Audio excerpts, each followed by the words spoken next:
seen that interview Nick did with David Cameron with some of the salient points from it and from the broader context in Jenny's news bulletin there. There are some confusing elements this morning about the state of play, aren't they? The idea that the Israeli government spokesman, I don't know how helpful it is to say, what if they were nuclear bombs? I mean, you know, if what was that? What if my auntie had wheels or something like that? I always remember that Italian chef saying it on the telly, and Gino De Campo said it on the telly, and it prompted epic corpsing in the studio. If ifs and buts were pots and pans, there'd be no need of tinkers, was a figure of speech when I was growing up. At which point, I suppose I should say, well, I don't even know if you can say tinkers anymore. And also the idea, as he said, that of course Israel has to respond. How ridiculous it is to suggest that Israel shouldn't respond to this. While in the same breath, we have the British Foreign Secretary saying that Iran's response to the bombing of the consulate in Damascus was not a response to the bombing of the consulate in Damascus, or at least not a proportionate response. I also, and listen, I know it's almost impossible to have a conversation about this issue without getting controversial. I don't want to. So I'm just checking whether you agree with me. I often hear about the scenarios like this, and I don't know whether it's right or wrong to wonder how many people got hurt first. I always wonder that first. So, because Iran claimed a great success in its attacks upon Israel, and nobody got hurt. I wish all great successes. I wish all great military successes. I'd tell a lie. Nobody got killed as things stand. There are injuries, of course, including a young Bedouin girl who is still in a critical condition. But if Iran claims it was a great success and nobody died, I don't know how naive it makes me sound to suggest that those are the successes that I kind of like, in a way. And I'm downplaying how terrifying it would be or any of the other elements. But goodness me, I think we can all thank whatever God you believe in, that as things stand, as far as I am aware, nobody got killed despite this unprecedented launch of missile and drone assaults upon Israel's territory. And Iran also say that that's it now. We've done enough.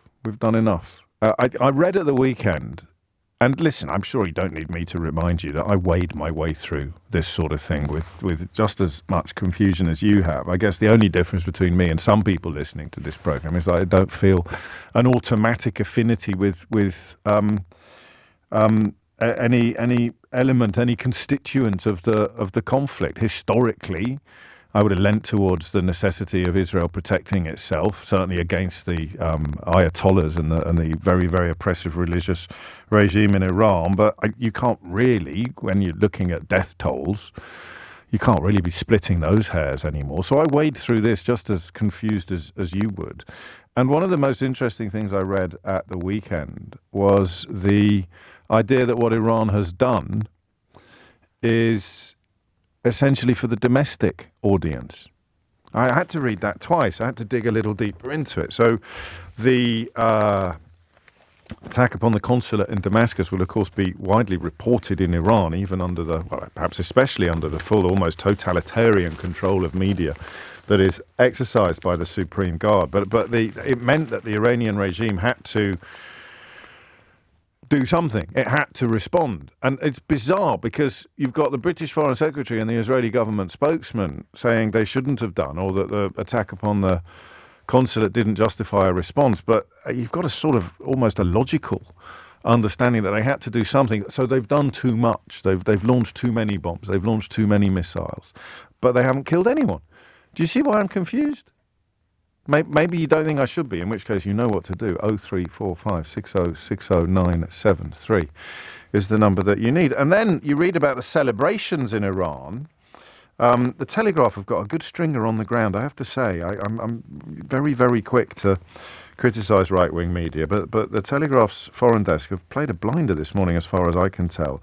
And they draw a wonderful, or rather a illustrative contradiction between the crowds on state television chanting death to Israel And remember, if you're reading this or hearing this in Israel, that's a chilling sight. But they're journalists on the ground actually speaking to people, if you like, real people who aren't approved of by the official regime, by state television. And they say things that will stop you in your tracks. So there are lengthy queues stretching for hundreds of meters outside petrol stations because people are trying to get out of Tehran.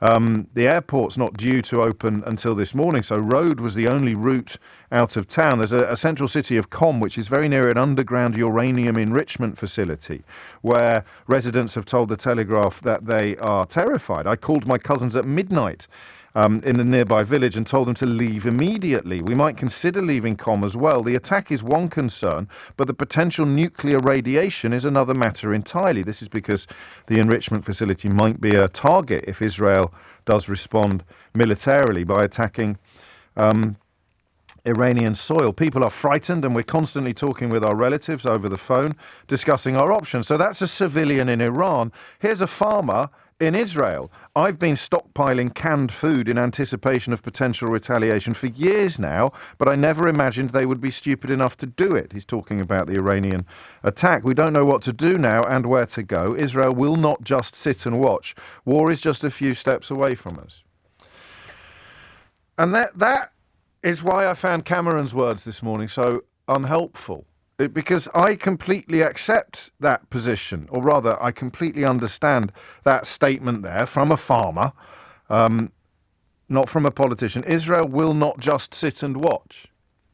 We're back to October the 7th. I'm afraid I don't have much truck with anybody who argued then that Israel should just sit and watch, that Israel should not respond, just as I don't have much truck anymore with people who claim that their response has been proportionate or fair or justified, the scale of it.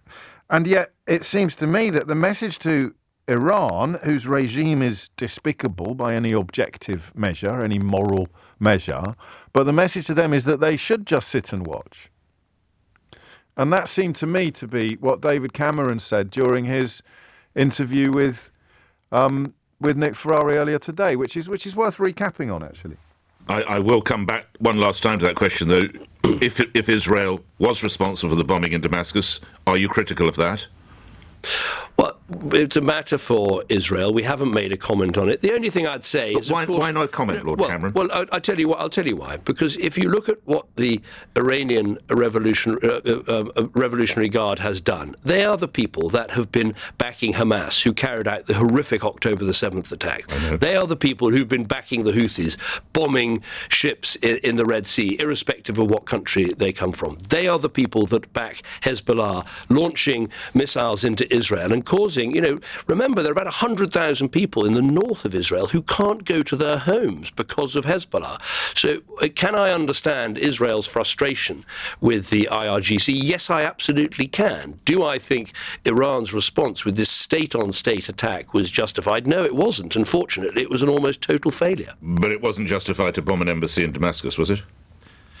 As I say, I'm not getting into what Israel has or hasn't done.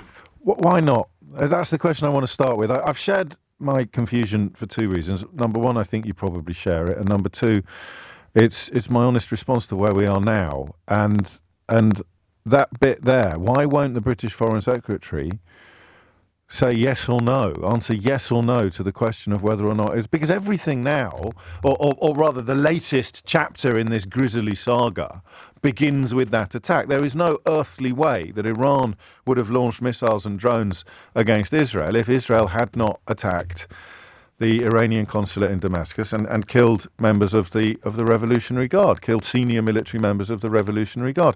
The message they're sending to Israel is you can't keep killing our people.